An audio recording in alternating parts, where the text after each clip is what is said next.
Before you move abroad, you have to make sure that it is financially feasible for you and your family. And for that, you need to put together a budget. This is what we're going to talk about in this video. If this is your first time here, welcome to Tokende Travel. In this channel, I am documenting our family's process of moving abroad, specifically in Africa, either Cameroon or Côte d'Ivoire. If this is of interest to you, make sure you like this video, share it with a friend, and subscribe to this channel. That way you don't miss any of our video progress as we are preparing for that Blaxit. So today I'm going to show you the exact numbers that I have on our budget for Abidjan, but there are three things that I need to tell you before we go into the numbers. Number one, these are numbers based on my family structure, 2 adults and 4 small kids. So your numbers will probably look different. Number two, my numbers were reviewed by my friend who lives in Abidjan. I wanted to get a realistic idea of my budget, and for that I need to have somebody who has a similar family structure as mine and to see how much they spend on certain items to have a good idea of how much we are expected to spend on those same items. Number three, I believe that more is better than not enough. So in a lot of the items that I have on my budget, I put a lot more than we will probably need just to be on the safe side. I'm a planner, so I just wanted to make sure that we have more than not enough. So don't be alarmed by some of those numbers. Yes, some of them are realistic and that's probably what we're going to spend. Some of them are just a little higher just because I want to be comfortable with my numbers and I don't want to have any bad surprise, even though nothing is guaranteed and we might be surprised in the good way and in a bad way of some of our numbers on our budget. So those are the three things that I wanted to preface this video with. If you're ready, let's get into the numbers. All right, so here is the budget that I have for Abidjan. Again, like I said, these are my numbers based on our family structure, based on the comparison, the review that I did with my friend in Abidjan. So we're going based on the exchange rate of $1 being 621 West African francs. And for certain items, I use the amount in francs, and then I converted that item in US dollars, just like rent or power and water, because I had that amount in francs. For other items like the VPN or Google Fi, I had that amount in US dollars, and then I converted into francs. Okay, so the two major items that are really they're the heaviest, the biggest amount that I have on the budget is rent and school for kids. So rent, based on what I've seen out there and based on what I need, being about 3 or 4 bedrooms, you can expect to pay $1,500,000 francs, which is about 2,400 US dollars. That's a lot of money. Okay. Realistically, based on what I was told, I could find something, the same thing, for about $1 million or $1,100,000 or even 900,000. Now it depends on where you are, how far you're going to be from international schools and things like that. So just to be on the safe side, I put the highest number, which is $1,500,000. But I really, really hope that we can get something for $1 million francs, which is about 1,600 US dollars. Okay, so that's that for the rent. Power and water, about 200,000. Internet and cable, 25,000. Excuse me. We're not really going to spend that much on cable. I don't even think we really need cable because we don't really use cable here. We just use Prime, Hulu, and all of those. So having a VPN is going to be important for us, which is about $8 a month. Google Fi, 2 lines for my husband and I. Health insurance, based on my husband's research, that's going to be about $550 US dollars. Groceries, this is based on what my friend spends. She has a bigger family than I do, but at the same time, we don't necessarily have the same eating habits. So I put 400,000. I think she spent about 350.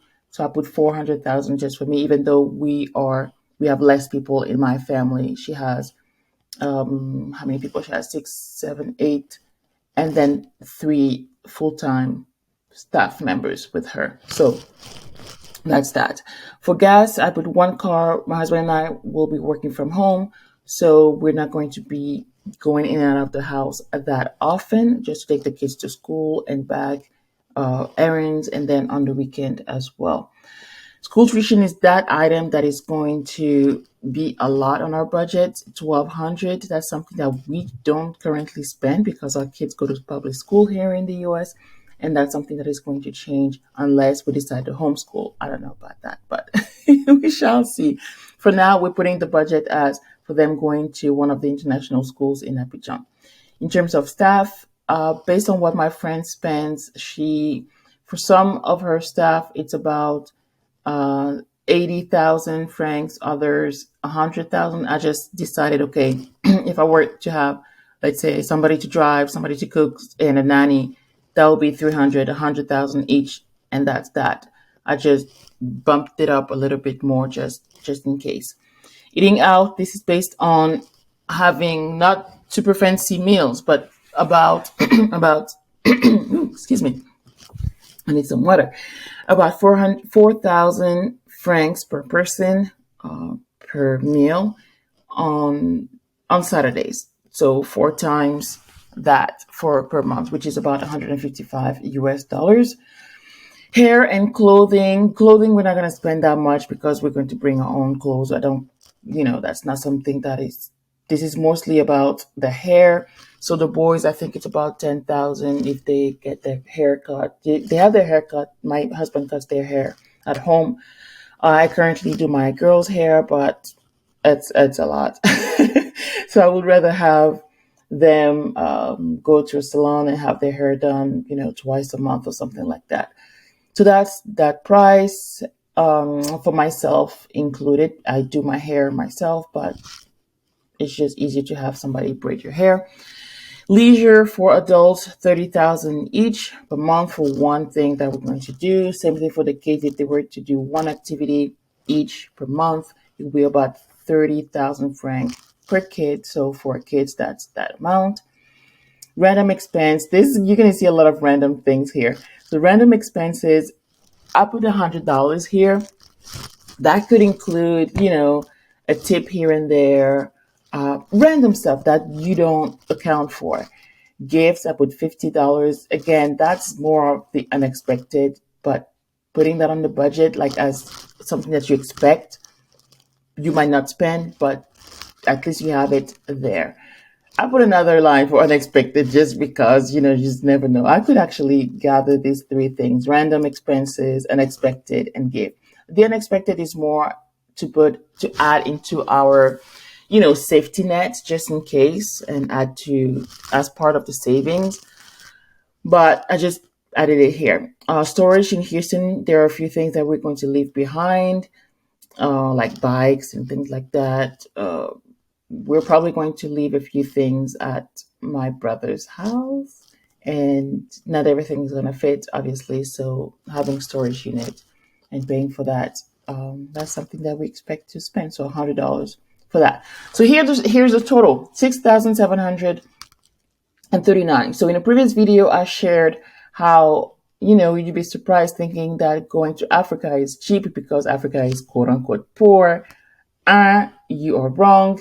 It is not cheap. And specifically here in this case, because for us, because of the rent and because of the schooling. Now, if I were to put 0 here, if they were to go in a public school or if I were to homeschool the kids, then the budget goes down to 5,500, which is pretty affordable, right? It would be cheaper than being here in Houston. Now, that's even if I don't even touch the rent, if we were to have the similar rent similar to our current mortgage. Now, if it was, let's say, we found something for $1 million here and pay about $1,600 for rent, which is more something that we want, then it goes down to 4,700, which is something, it's just much better. Now, if I were to put the school here, 1,200, then it goes back up to about 6,000, which it's much better than what we're spending here, but it's not quote unquote cheap. Okay. I will do another video where I share our budget for Cameroon, and you will see that it's cheaper to live in Cameroon than it is to Abidjan, obviously. And even for schooling and for rent, it's a lot cheaper in Cameroon. Okay, so if you have any questions about this budget and what you would like to, if maybe you think that I forgot something or how much I would pay for certain things, or if you were like, oh man, this is a lot more than you were expected, then let me know in the comments. Again, this is based on my family structure, what we need. Like for an apartment, for example, you'll find it a lot cheaper than this, right? But it's based on what we would like, based on the fact that the kids would go to an international school. So that's why the school tuition here, it's $1,200 a month. And based on comparison and review that I did with my friend who already lives in Abidjan. Okay, so if you also want to know about how you can afford your life in Africa once you move there, there are different ways to do that. Obviously, having a job there or transferring your job there, those are like the things that you might think about. But also having your own business, I would say it's it's the safest way to do that. So that way you don't you don't depend on other people, first of all. And two, you can still earn money in US dollars and spend it in local currency. So in this case, in francs. Okay. So any questions that you may have about our budget, let me know. I'm going to do another video on our budget in Cameroon and a video comparison as well. I can tell you already, it's not going to be as much as in Abidjan. Living in Yaoundé is not as expensive as living in Abidjan. So it's all subjective based on your needs, based on what you want, based on what you can go without. And, if you want to do your own hair and everything, your hair budget, you don't have anything here. If you don't want to have leisure, if you want to have more than one, your numbers are going to change here. I have this template of this budget. I'm going to link it in the description of this video. That way you can have that and plug in your own numbers and decide on, and compare with your current lifestyle and see how more money or how much less money that you're going to be spending once you move. All right. I hope this was helpful for you. Let me know your thoughts in the comments. And again, make sure you like this video, share it with a friend, and subscribe to the channel. That way you don't miss any of our video progress of our move to the continent. Until next time, bye-bye.